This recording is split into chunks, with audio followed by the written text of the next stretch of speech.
أهلا بيكم. بصراحة السوشيال ميديا اليومين دول مقلوبة على وصفات وخلطات غريبة جدا عشان نقضي على باقي الفراش. ملح على خل وبخاخات مطبخ وحاجات أغرب. والسؤال اللي بيتسأل كتير، هل الكلام ده ليه أي أساس من الصحة ولا دي مجرد اجتهادات ممكن تضر أكتر ما تنفع؟ خلينا نشوف إيه رأي العلم والجودة في القصة دي.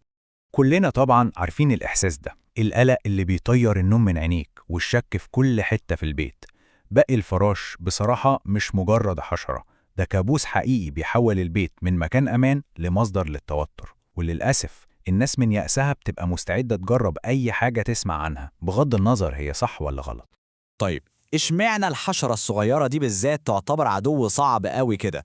ليه الطرق العادية مش بتجيب أي نتيجة معاها؟ السر كله في طبيعتها، هي حشرة ماكرة جدا، بتعرف تستخبى في أصغر الأماكن وبتطور مقاومة للمبيدات بسرعة وبتنتشر بسهولة. يعني إحنا بنحارب عدو ذكي ومختفي. وهنا بقى الكارثة الحقيقية بتبدأ.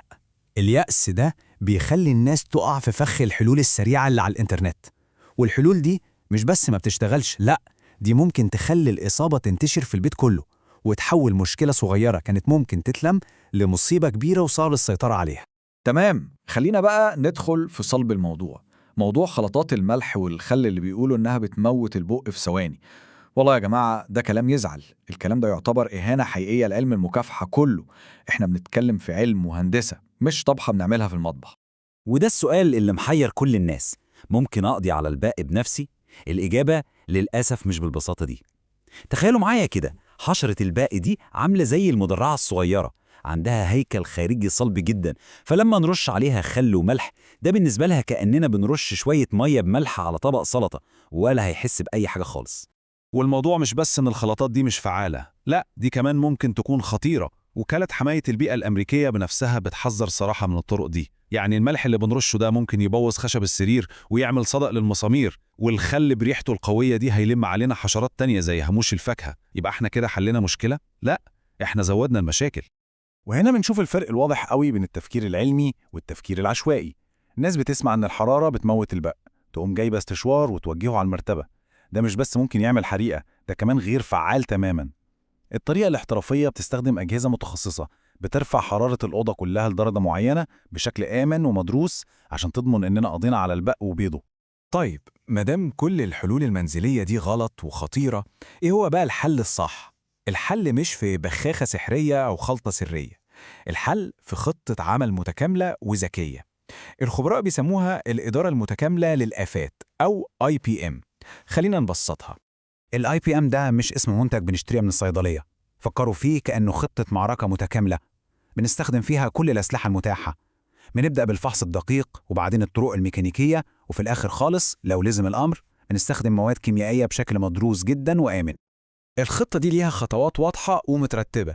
أولاً، الفحص الدقيق، لازم نعرف العدو مستخبي فين بالظبط. ثانياً، بنستخدم طرق غير كيميائية زي البخار والشفط القوي. ثالثاً، لو لسه في أي بطايا بنستخدم مواد كيميائية موجهة لأماكن معينة. ورابعاً والأهم، المتابعة والتقييم عشان نتأكد إننا قضينا على المشكلة من جذورها. والجزء المدهش في الخطة دي هو كمية الحاجات اللي بنقدر نعملها من غير ما نلجأ للمبيدات فوراً. المكانس الكهربائية اللي ليها فلاتر خاصة، أجهزة البخار اللي حرارتها العالية بتقتل البق والبيض أول ما تلمسهم، والأغطية العازلة للمراتب. كل دي أدوات فعالة جدا في الحرب دي. بس استخدام كل الأدوات دي وخصوصا الكيميائية منها لازم يتم في إطار قانوني وآمن. وده الفرق الجوهري بين شغل المحترفين اللي مبني على علم وبين أي وصفة بنسمع عنها على فيسبوك.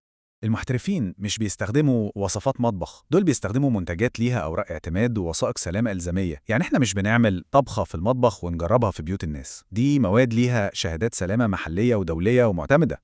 كل معلومة من دول ليها سبب وأهمية. لما شركة محترفة بتسجل اسم المنتج ورقم تسجيله، ده بيضمن للعميل إن المادة دي مصرح بيها وآمنة للاستخدام جوه البيت. التوثيق ده مش مجرد ورق روتيني، ده ضمان حقيقي لسلامة أهل البيت. يعني من الآخر كده، لو في أي مادة كيميائية هتستخدم في البيت، لازم يكون عليها ملصق رسمي ومصرح بيه ومكتوب عليه إنها مخصصة لباقي الفراش.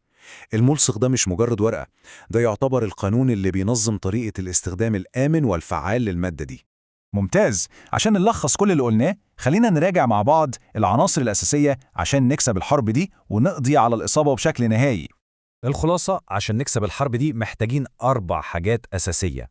أولاً، خطة متكاملة مش حل سحري وخلاص. ثانياً، تعاون من أصحاب البيت. ثالثاً، استخدام أدوات غير كيميائية قوية وفعالة.